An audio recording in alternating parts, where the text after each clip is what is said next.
Welcome students. चलिए इस video से स्टार्ट करते हैं। अब हम लोग शिवनाथ यूनिवर्सिटी के एप्टीट्यूड टेस्ट के बारे में, और इस वीडियो में हम लोग एक बहुत ही इंपॉर्टेंट टॉपिक को डिस्कस करने वाले हैं, दैट इज द परसेंटेज। और परसेंटेज में भी एक पर्टिकुलर कंसेप्ट को मैं आज डिस्कस करूंगा, that is the concept of product constituency. ये क्या है, पहले इस मैटर को समझ लेते हैं और कैसे होगा, इसके क्वेश्चंस कैसे सॉल्व करना है, कंसेप्ट क्या है, दो दो मेथड बताऊंगा, तो आप प्लीज इसको ध्यान से समझिएगा।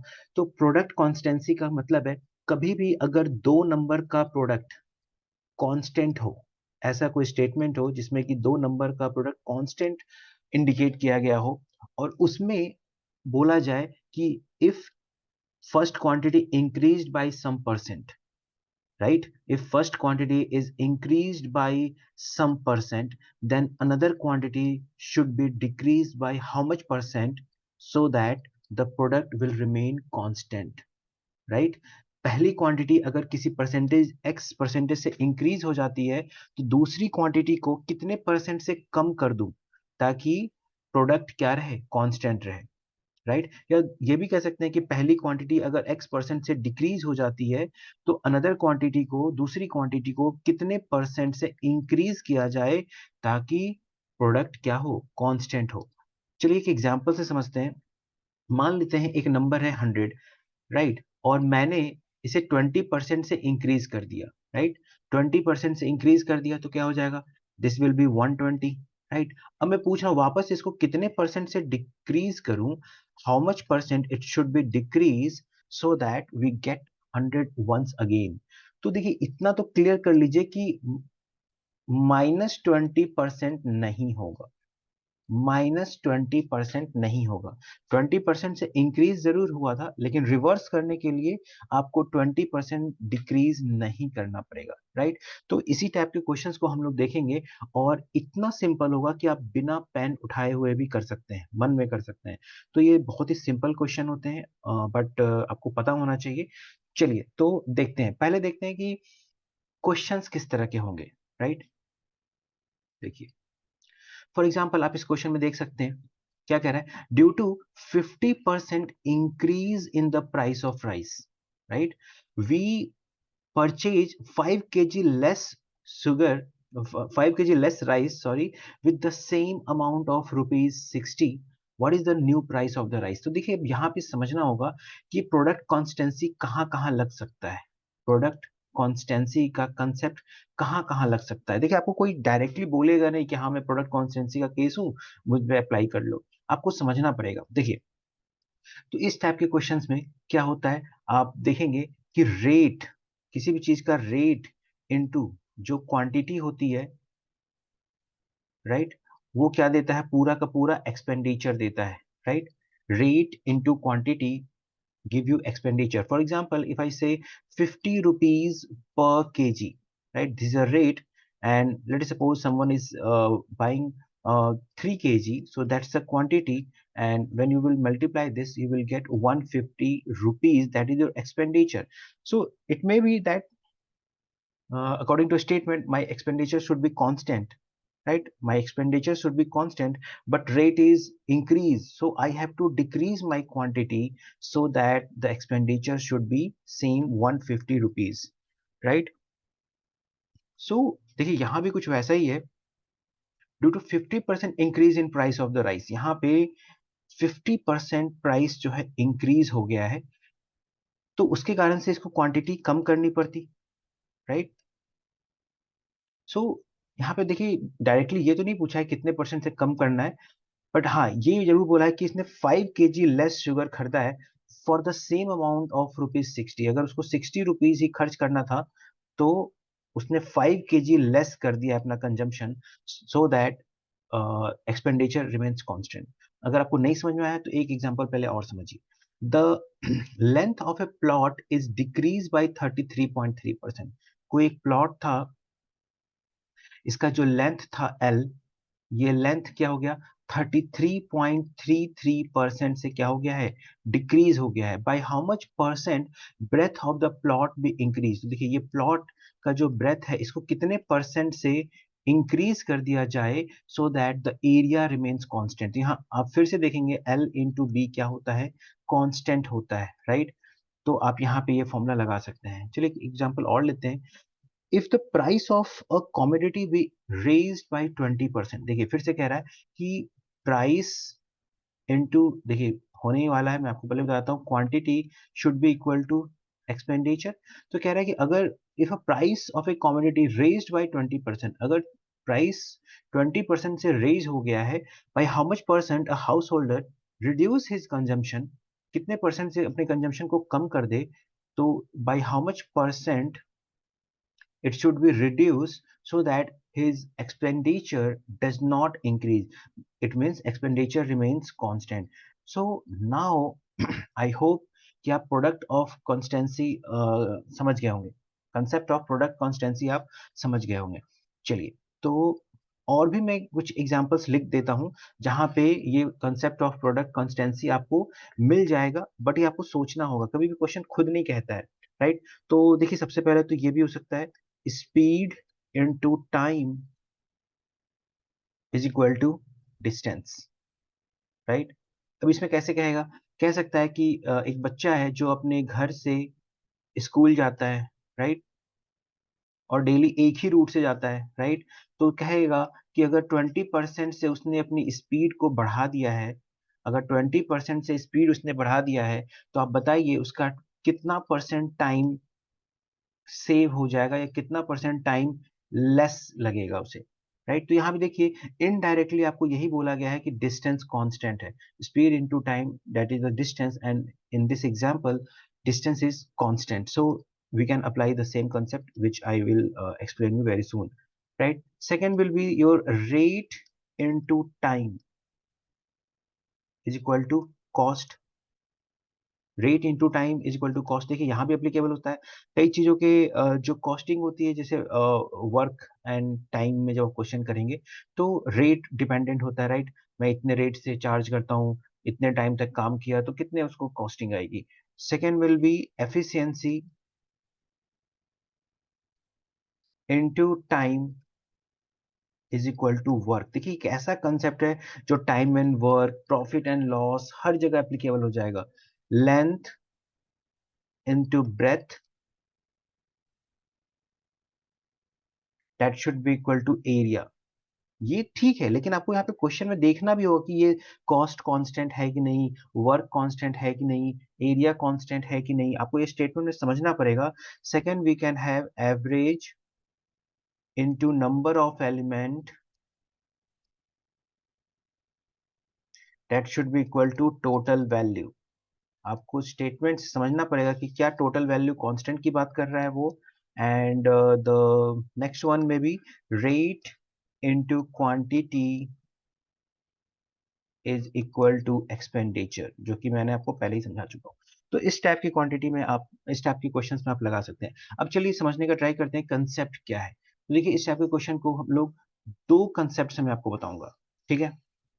चलिए पहले बेसिक कंसेप्ट, मैंने क्या बताया कि मान लेते हैं 20% से प्राइस इंक्रीज हो गया है, price has increase by 20%,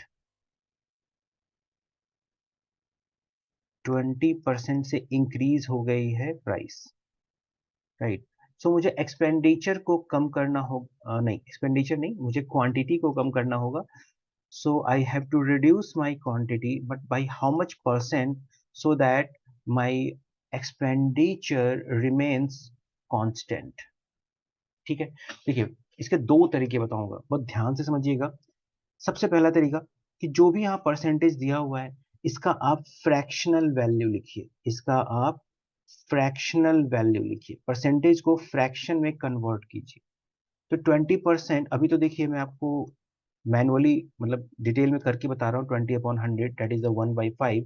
next video में मैं आपको बताऊंगा कि परसेंटेज और फ्रैक्शन बहुत जल्द आप लोग को याद करने का तरीका, याद करने के फायदे, ये सब बताऊंगा। बट अभी डायरेक्टली मैं वहां पे नहीं गया, आपको बोरिंग लगेगा, इसलिए पहले मैं एप्लीकेशन वाले पार्ट पे आया हूँ। सो 20% मीन्स 1/5, राइट। तो अगर ये क्वांटिटी 1/5 से बढ़ गई है, तो जाहिर सी बात है अगली क्वांटिटी को क्या करना होगा, डिक्रीज करना होगा। अब डिक्रीज करने के लिए देखिए कंसेप्ट समझिए, कोई भी फ्रैक्शन डिक्रीज कब होता है, कोई भी फ्रैक्शन डिक्रीज कब होता है, फ्रैक्शन को डिक्रीज करने के दो ऑप्शन है, या तो न्यूमरेटर को डिक्रीज कर दीजिए या डिनोमिनेटर को इंक्रीज कर दीजिए। बट अब यहाँ पे जितने भी ट्रिक बताए जाएंगे उसमें कभी भी हमको न्यूमरेटर को चेंज नहीं करना है। आपको कॉन्सेप्ट बता रहा हूँ, ट्रिक बता रहा हूँ, न्यूमरेटर को चेंज नहीं करना है। You have to only think with your denominator, right. तो अगर मुझे फ्रैक्शन को डिक्रीज करना है, अगर मुझे फ्रैक्शन को डिक्रीज करना है तो डिनोमिनेटर को क्या करना होगा, बढ़ाना होगा। So that's the only concept. तो यहाँ पे क्या करना होगा, न्यूमरेटर को वही रखिए और यहाँ पे क्या कर देंगे 1+5, न्यूमरेटर प्लस डिनोमिनेटर को ऐड कर देना है। तो क्या आ जाएगा 1/6 से उसको डिक्रीज होना पड़ेगा। अब इसी को अगर आपको परसेंटेज में बताना है तो वापस से क्या कीजिए, इसको परसेंटेज में कन्वर्ट कर लीजिए। तो ये क्या आ जाएगा 16 and 2/3, जस्ट इन मिनट,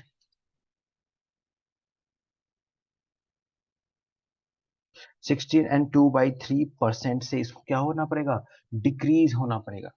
तो रूल क्या है, देखिए समझिएगा, रूल हमारा ये हो रहा है, इसका कंक्लूजन, कि अगर कोई क्वांटिटी m/n रेशियो से इंक्रीज हो रही है, अगर कोई क्वांटिटी m/n रेशियो से इंक्रीज हो रही है, तो जो दूसरी जो क्वांटिटी होगी उसको डिक्रीज होना होगा, राइट। इतना तो बस फिक्स है, दूसरी क्वांटिटी को क्या होना होगा, डिक्रीज होना होगा। और डिक्रीज होने के लिए आपको क्या करना पड़ेगा, डिनोमिनेटर को बढ़ाना पड़ेगा। कैसे बढ़ाना है, न्यूमरेटर को तो टच भी नहीं करना है, डिनोमिनेटर को बढ़ाने के लिए न्यूमरेटर प्लस डिनोमिनेटर कर दीजिए। इस रेशियो से वो क्या होगा, डिक्रीज होगा, और वापस उसको आप परसेंटेज में कन्वर्ट कर सकते हैं।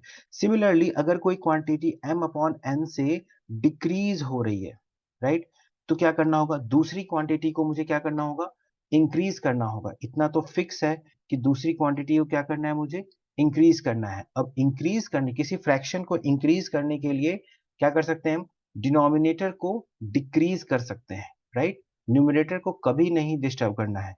तो ये हो जाएगा m/m-n। आप यहाँ पे मॉड ले सकते हैं, जो भी आएगा यहाँ पे आपको पॉजिटिव वैल्यू लेनी है, बट दोनों का डिफरेंस लेना है। वापस इनको आप परसेंटेज में कन्वर्ट कर देंगे, right. This is the first method, very simple. What's the second method, देखिए सेकंड मेथड है कि 20% से जैसे कि आपका इंक्रीज हुआ था, तो हमें ये पता करना था कि कितने परसेंट से डिक्रीज होगा ताकि प्रोडक्ट क्या रहे, कांस्टेंट रहे। तो पहला स्टेप तो यहाँ भी देखिए सेम है, क्या 20% का फ्रैक्शनल वैल्यू आप लिखेंगे, that is the 1/5। What does it mean, now we have to explain the meaning of this fraction. The meaning of this fraction is, if original price is 5, अगर देखिए ओरिजिनल प्राइस 5 था, then new price new price will be 6। कैसे, देखिए ये अगर original price था, अगर ये आपका ओरिजिनल प्राइस था, तो ये उसका इंक्रीमेंट था। 20% इंक्रीमेंट का मतलब है कि अगर 5 ओरिजिनल था तो एक बढ़ गया, तो न्यू प्राइस कितना हो गया, 6। अब वापस से अगर इसको आपको इधर कन्वर्ट करना है, 6 से 5 करना है, तो कितने का डिक्रीज हो रहा है, देखिए आपको 1 का डिक्रीज करना होगा, -1। So you will can have 1 upon out of, और अब मेरी बेस वैल्यू क्या है, मैं 6 से जा रहा हूं, तो 1/6 इंटू 100 आप कर सकते हैं। देखिए आंसर अभी भी क्या आएगा, सेम आएगा, 16 and 2/3%। अगर आपको ये नहीं समझ में आ रहा है तो आप फॉर्मूला से ही चलिए, कोई प्रॉब्लम नहीं है। देखिए, चलिए अब हम लोग इस क्वेश्चन को सॉल्व करते हैं। चलिए देखिए क्या कह रहा है, due to 50% increase in the price of rice. So 50% का मीनिंग क्या हो गया स्टूडेंट्स, 50% का मीनिंग हो गया 1/2, यानी कि कोई क्वांटिटी है जो 1/2 से इंक्रीज हुआ है, तो एक्सपेंडिचर को कितने परसेंट से कम होना चाहिए था ताकि उसका कंजम्पशन 60 रुपीज ही रहता, कांस्टेंट रहता, सेम अमाउंट रहता। तो हमने पढ़ा है, हमें यहाँ पे क्या करना है, क्वांटिटी को डिक्रीज करानी है। डिक्रीज करानी है इसका मतलब न्यूमरेटर को मुझे बढ़ाना है, तो ये क्या हो जाएगा 1/1+2। इसका मतलब 1/3 फ्रैक्शन से वो डिक्रीज होना चाहिए। जब आप इसको रेशियो में बदलेंगे, परसेंटेज में बदलेंगे, तो क्या आ जाएगा, 33.33% आ जाएगा, राइट। चलिए, तो इतने परसेंट से कम होना चाहिए था, लेकिन क्वेश्चन क्या कहता है कि वो उसने 5 kg चावल, राइस कम खरीदा है, राइट। इसका मतलब किसका 5% लेस? इनिशियल वैल्यू का 5% लेस कम खरीदा है, इसका मतलब इनिशियल वैल्यू का 5% लेस खरीदा है। ठीक है, तो कैसे कर सकते हैं? देखिए यहाँ फिर से सोचने के दो तरीके हैं।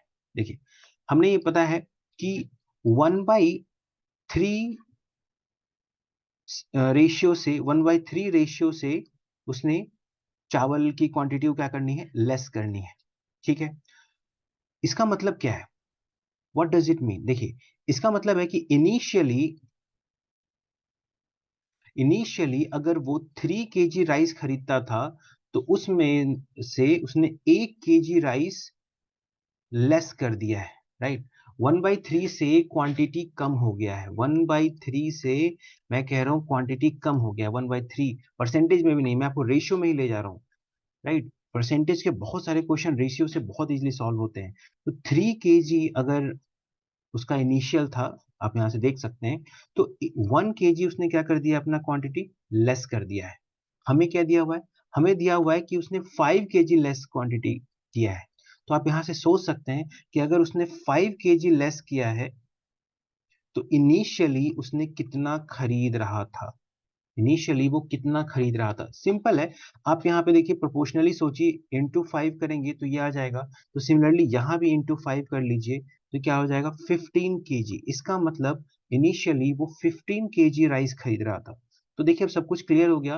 तो इनिशियली वो 15 केजी राइस खरीदता था, कितने रुपए में खरीदता था? 60 रुपीज में खरीदता था। So what was the rate? Rate was 4 rupees per KG, right? ये हो गया उसका इनिशियल प्राइस। बट हमारे क्वेश्चन में क्या कहा हुआ है? फाइनल प्राइस पता करने के लिए, जबकि रेट हमारा क्या हुआ है? आई थिंक 50% से राइज हुआ है, राइट? Due to 50% increase. तो देखिए फिर से आप सोच सकते हैं, 50% इंक्रीज का मीनिंग हो गया 1/2 से वो क्वांटिटी क्या हो गई है? इंक्रीज हो गई है। इसका क्या मतलब है कि अगर इनिशियल 2 रुपीज पर केजी था, राइट? तो फाइनल क्या था? न्यू प्राइस क्या हो जाएगा? एक का इंक्रीमेंट हुआ तो 3 रुपीज पर केजी हो जाता, राइट? बट हमें दिया हुआ है अभी मेरा प्राइस क्या है? 4 रुपीज पर केजी दिया हुआ है। तो ये क्या होगा? सो सिंपल, आप यहाँ देखिए इंटू 2 करेंगे तो 4 मिलेगा। तो यहाँ भी आप क्या कीजिए? इंटू 2 कीजिए तो क्या हो जाएगा? 6 रुपीज पर केजी हो जाएगा। देखिए आप ट्रेडिशनल मेथड से भी कर सकते थे। कैसे? 4 प्लस 4 का 50%, आप ऐसे भी कर सकते थे, no doubt. 50 two times, so that is the 4 plus 2 that is equal to 6। But मैं आपको थोड़ा सा स्मार्ट बनाते जा रहा हूँ स्टार्टिंग से ही, ताकि आप परसेंटेज के कंसेप्ट को समझ पाएं कि चलता कैसे है ये। ठीक है, देखिए हमने इस क्वेश्चन को कर लिया है। चलिए इसके अगले क्वेश्चन को देखते हैं क्विकली। देखिए क्वेश्चन है, the length of A plot is decrease by 33.33%। तो सबसे पहले क्या करना होगा? 33.33% का फ्रैक्शनल वैल्यू, जो कि पता है मुझे 1/3 होता है, यही मैं कह रहा था आपको। मैं परसेंटेज के फ्रैक्शनल वैल्यू याद करने का तरीका, एडवांटेज सब बताऊंगा। अभी आपको एडवांटेज तो समझ में आने लगा होगा, तरीका कैसे है वो मैं आपको आने वाले वीडियो में बताऊंगा। So length of A plot is decrease by this. तो देखिए लेंथ जो है इतने फ्रैक्शन से डिक्रीज हो रहा है। तो पूछा गया कि ब्रेथ कितने से इंक्रीज होगा? No problem. सो हमें यहाँ पे देखिए इंक्रीज करना है, किसी भी रेशियो को इंक्रीज करने के लिए क्या करना होगा? डिनोमिनेटर को डिक्रीज करना होगा। सो यहाँ पे 1/3 - 1 कर लेंगे। सो 1/2, it means 1/2, it means percentage में कितना? 50%। तो हमें यहाँ पे 50% से इंक्रीज करना होगा, दैट्स ऑल आंसर। कुछ नहीं करना पड़ा हमें। ठीक है, चलिए नेक्स्ट क्वेश्चन देखते हैं। देखिए कह रहा है the price of A commodity is raised by 20%। देखिए 20% से रेज हो गया है, प्राइस जो है 20% से रेज हुआ है, बढ़ गया है। 20% मतलब 1/5 से रेज हुआ है। तो क्वांटिटी को मुझे कम करना ही होगा अगर मुझे एक्सपेंडिचर कम करना है, तो कांस्टेंट रखना है तो, सॉरी। तो अब यहाँ पे एक्सपेंडिचर को कम करने के लिए, किसी रेशियो को कम करने के लिए क्या करना होगा? डिनोमिनेटर को बढ़ाना होगा। सो 1/1 + 5 कर दीजिए, दैट इज द 1/6, और इसी का परसेंटेज हो जाएगा 16/2/3%। That's all answer. कुछ भी नहीं करना पड़ा। तो आप देख सकते हैं स्टूडेंट्स, चलिए एक क्वेश्चन और है, if the price of petrol if the price of petrol falls down by 20%, तो फिर से देखिए प्राइस जो है 20% से फॉल हो गया है, इसका मतलब 1/5 से फॉल हो गया है फ्रैक्शन में, by how much percent a person increase its consumption so as not to decrease the expenditure on this item। तो अब हमें एक्सपेंडिचर यहाँ पे कह रहा है बढ़ाना है, सॉरी क्वांटिटी बढ़ानी है ताकि एक्सपेंडिचर सेम रहे। तो इस रेशियो को क्या होगा, बढ़ाना होगा। बढ़ाने के लिए क्या करना होगा, डिनोमिनेटर को कम करना होगा। इट मीन्स 1/5 माइनस 1 कर लीजिए, 1/4 कर लीजिए। इसका मतलब परसेंटेज में this will be 25% when you will multiply with the 100। So it's answer is 25%। So I think कि अब आप इस पावरफुल कंसेप्ट को समझ चुके हैं कि कंसेप्ट ऑफ प्रोडक्ट कॉन्स्टेंसी क्या होता है, कहाँ अप्लाई करते हैं, कैसे अप्लाई करते हैं, राइट, और कितना शॉर्टकट हम कर सकते हैं। ठीक है, तो स्टूडेंट्स अगर ये वीडियो आपको अच्छी लगी हो तो प्लीज़ इसे लाइक करें, अपने दोस्तों में शेयर करें और इस चैनल को सब्सक्राइब करें, बेल नोटिफिकेशन प्रेस करें, आगे आने वाले वीडियो के लेटेस्ट और क्विक इन्फॉर्मेशन आपको मिल सके। Thank you, thanks for watching.